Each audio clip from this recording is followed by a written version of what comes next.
Et si tout ce qui te sépare du succès n'était pas le manque d'argent ni d'opportunités, mais simplement ton propre esprit?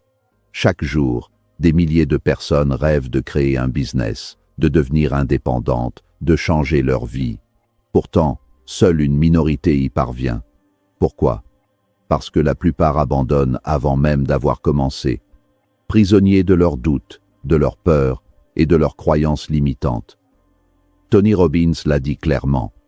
Le succès à 80% est une question de psychologie et seulement 20% de stratégie.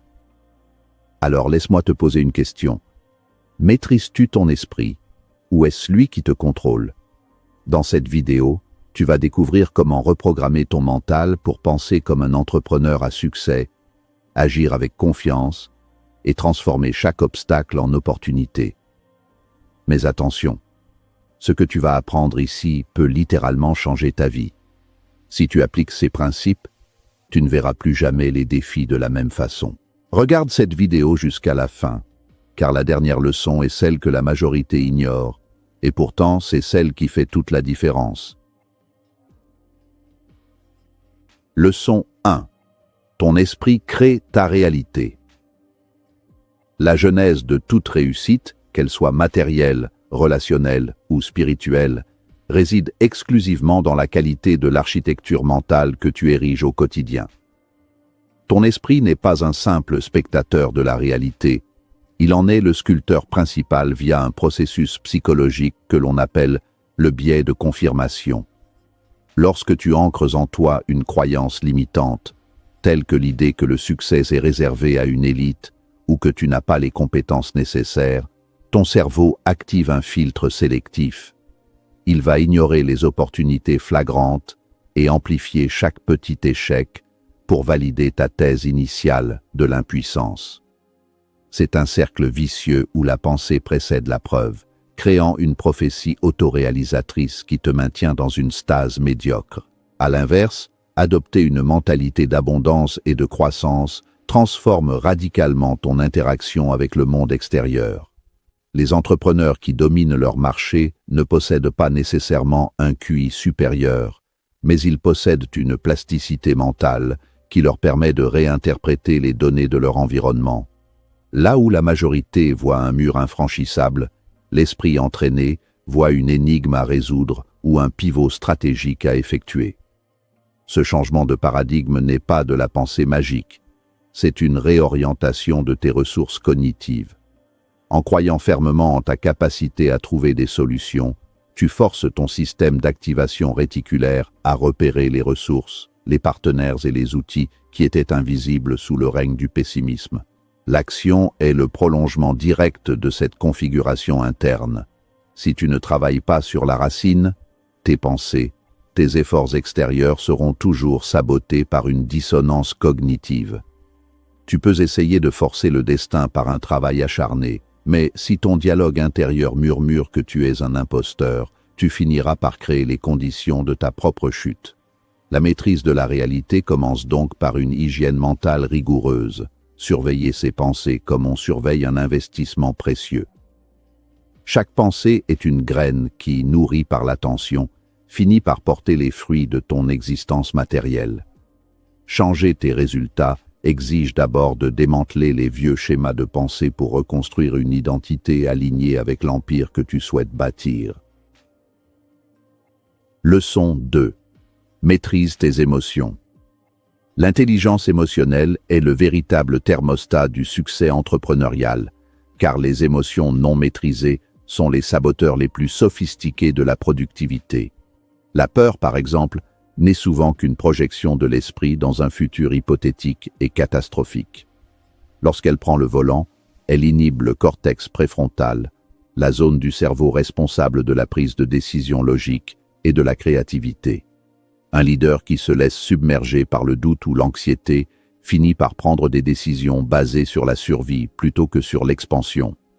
Apprendre à identifier ces vagues émotionnelles avant qu'elles ne deviennent des tsunamis est la compétence critique qui sépare les amateurs des professionnels.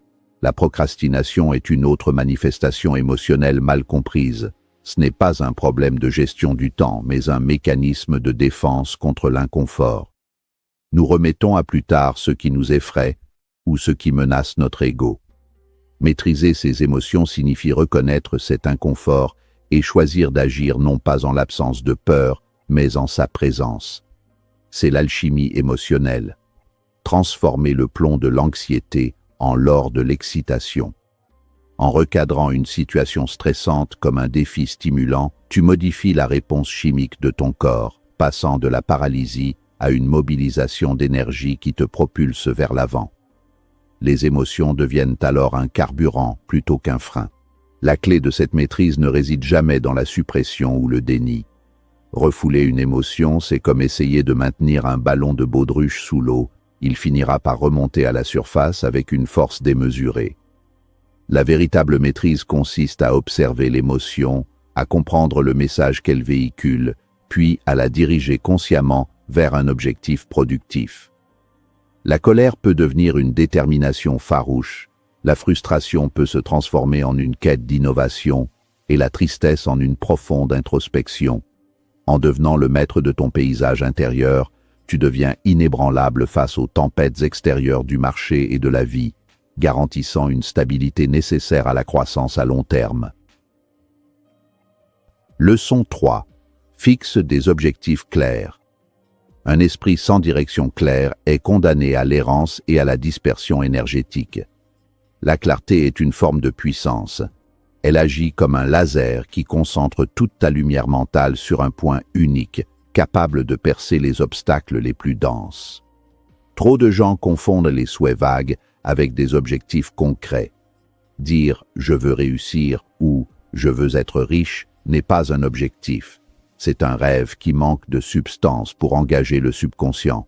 Pour qu'un objectif devienne une force motrice, il doit être défini avec une précision chirurgicale, incluant des paramètres de temps, de quantité et de qualité, créant ainsi une feuille de route mentale que ton cerveau pourra suivre sans hésitation. Le processus de fixation d'objectifs sert également de filtre de décision quotidien.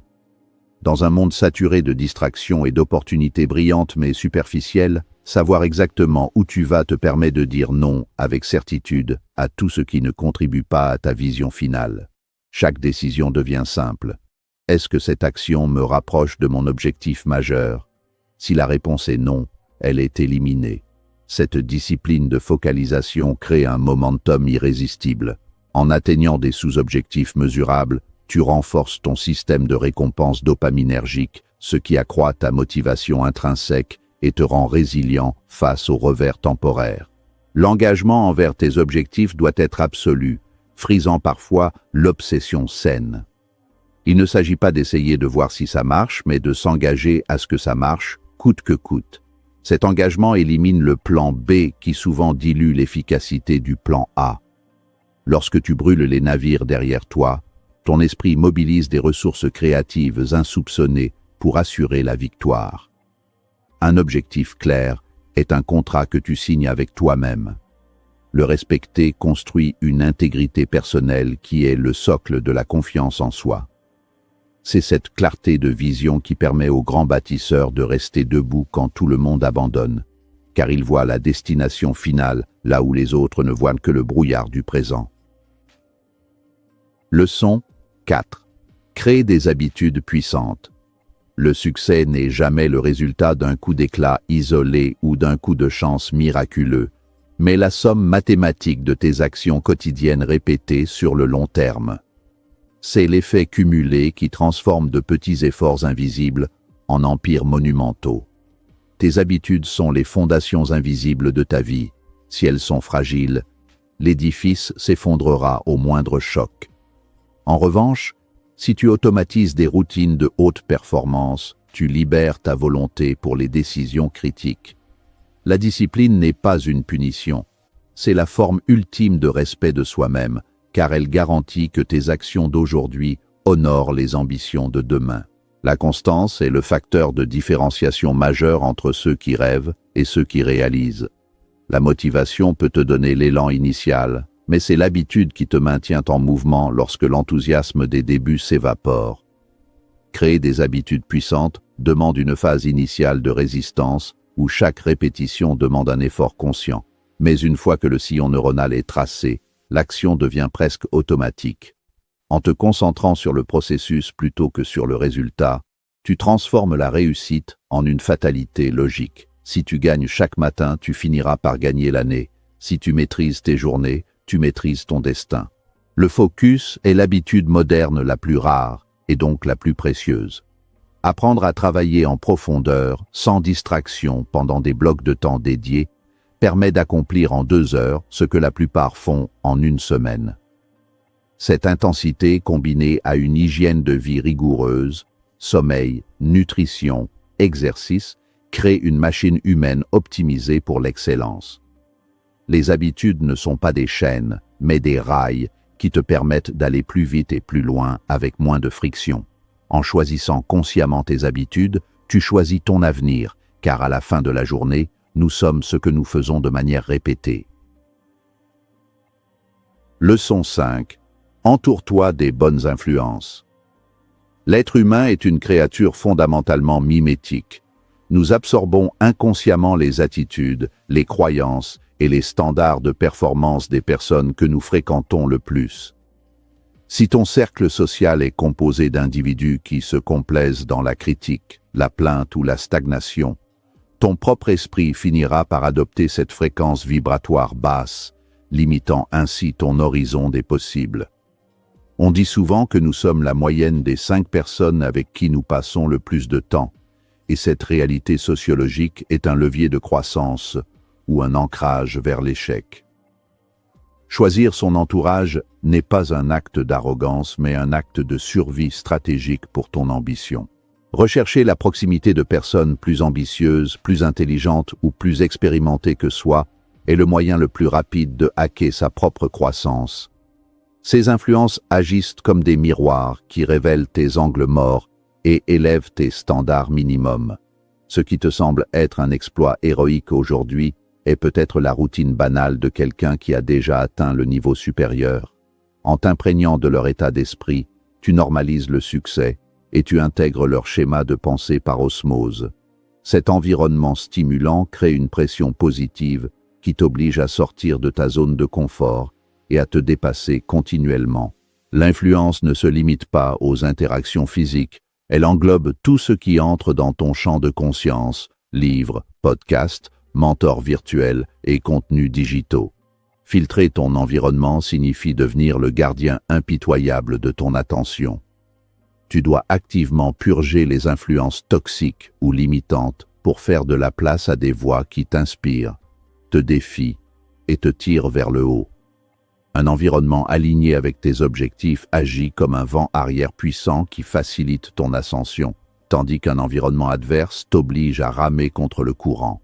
En t'entourant de géants, tu finiras inévitablement par voir plus loin et par marcher avec la même assurance qu'eux. Maîtriser ton esprit, c'est maîtriser ta vie. Chaque grande réussite commence par une décision intérieure, décider de ne plus être esclave de ses peurs, décider de croire en soi, même quand personne d'autre ne le fait, décider de continuer, même quand tout semble difficile. Tony Robbins nous rappelle que le pouvoir est déjà en nous, mais trop souvent, nous le sous-estimons. Nous attendons le moment parfait, les conditions idéales, alors que le vrai changement commence maintenant. Imagine un instant ce que ta vie pourrait devenir si tu contrôlais pleinement tes pensées, tes émotions et tes actions. Imagine le niveau de succès que tu pourrais atteindre. La vérité, c'est que ton esprit est soit ton plus grand allié, soit ton pire ennemi. Alors fais le bon choix. Commence aujourd'hui à reprogrammer ton mental, à penser différemment, à agir avec intention. Parce que le succès entrepreneurial n'est pas réservé à une élite. Il est accessible à tous ceux qui osent maîtriser leur esprit. Et maintenant, dis-moi, es-tu prêt à prendre le contrôle ?